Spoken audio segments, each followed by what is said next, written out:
കൂത്തുപറമ്പ് അമൃത വിദ്യാലയം വാർഷികാഘോഷം സ്കൂളിൽ നടന്നു. കലാമണ്ഡലം ഡോക്ടർ ഷീബ കൃഷ്ണകുമാർ ഉദ്ഘാടനം ചെയ്തു. വിവിധ കലാപരിപാടികൾ അരങ്ങേറി. ഈ ഒരു വേദിയിൽ നിൽക്കാൻ സാധിക്കുന്നു എന്നുള്ളത് കാരണം കല തന്നെയാണ് ജീവിതം, കല തന്നെയാണ് ശ്വാസം എന്ന് കരുതി ജീവിക്കുന്ന എന്നെ പോലെയുള്ള കലാകാരന്മാർക്ക് വളരെയധികം സന്തോഷവും അഭിമാനവും തോന്നുന്ന ഒരു നിമിഷമാണ്.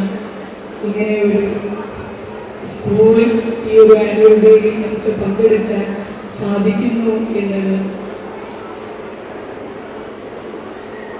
കുട്ടികളിലെ കഴിവുകൾ നമുക്ക് തിരിച്ചറിയാം. എല്ലാ കുട്ടികളും സർവേശ്വരന്റെ എല്ലാ സൃഷ്ടിയും കഴിവുള്ള എന്തെങ്കിലും ഒരു കഴിവുള്ളതാണ് എന്ന് നമുക്കറിയാം. ആ കഴിവുകളെ നമുക്ക് എങ്ങനെ ചിലത് നമുക്ക് പെട്ടെന്ന് കണ്ടുപിടിക്കാൻ സാധിക്കും, ചില കുട്ടികൾക്ക് അത് കുറച്ച് സമയമെടുത്തിട്ടാണ് ചെയ്യാൻ സാധിക്കും. അങ്ങനെ നമുക്ക് ഓരോ കുട്ടികളുടെയും കഴിവുകളെ മനസ്സിലാക്കാൻ നമുക്ക് ഇത്തരം പരിപാടികളെ കൊണ്ട് സാധിക്കുന്നു എന്നുള്ളതാണ് ഏറ്റവും വലിയ കാര്യം. അതിൽ തന്നെ കെ ഷീജ അധ്യക്ഷയായി. ഡോക്ടർ കരുൺ ജയരാജ് മുഖ്യാതിഥിയായി. സ്കൂൾ പ്രിൻസിപ്പൽ ജിഷ വിജയൻ വാർഷിക റിപ്പോർട്ട് അവതരിപ്പിച്ചു. സംപൂജ്യ സ്വാമി അമൃത കൃപാനന്ദപുരി, ടി ഗിരിജ, ബ്രഹ്മചാരിണി, സമാരാധ്യാമൃത ചൈതന്യ തുടങ്ങിയവർ സംസാരിച്ചു.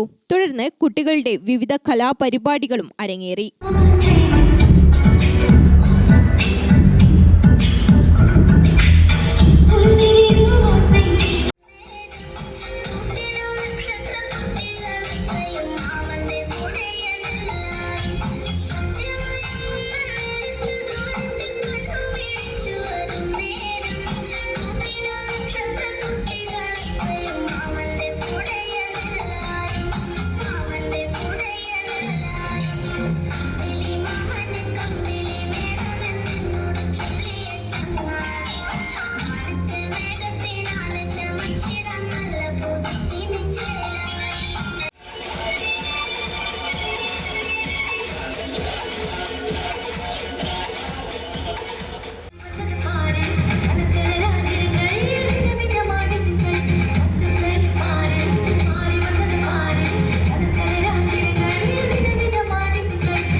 ഗ്രാമിക ന്യൂസ്, കൂത്തുപറമ്പ്.